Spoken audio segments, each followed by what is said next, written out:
तुळशी आणि धामणी परिसरात पुन्हा मुसळधार पाऊस सुरू आहे। संततधार पावसामुळे केळोशी बुद्रुकमधील लोंढा नाला मध्यम प्रकल्प पूर्ण क्षमतेने भरलाय। प्रकल्पाच्या सांडव्यातून पाण्याचा विसर्ग सुरू झालाय। हे पाणी तुळशी धरणात मिसळत आहे, त्यामुळे तुळशी धरणाच्या पाणी साठ्यात वाढ होतीये। काहीशी विश्रांती घेतलेल्या पावसानं पुन्हा दमदार सुरुवात केली आहे। संततधार पावसामुळे राधानगरी तालुक्यातील शेतकऱ्यांना दिलासा मिळालाय। रखडलेली भात रोप लागवडीची कामं वेगानं सुरू झाली आहेत। केळोशी बुद्रुकमधील लोंढा नाला मध्यम प्रकल्प पूर्ण क्षमतेनं भरला असून सांडव्यातून पाण्याचा विसर्ग सुरू आहे। हे पाणी तुळशी जलाशयात मिसळत आहे, त्यामुळे तुळशी धरणाच्या पाणीसाठ्यात लक्षणीय वाढ होतीये।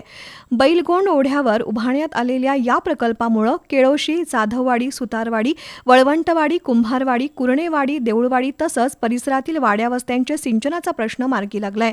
दरम्यान तुळशी धरण परिसरात गेल्या 24 तासात 103 मिलीमीटर पावसाची नोंद झाली असून धरणात सध्या 64% पाणीसाठा आहे। हंगामातील एकूण पर्जन्यमान 1615 मिलीमीटर इतकं नोंदवण्यात आलंय।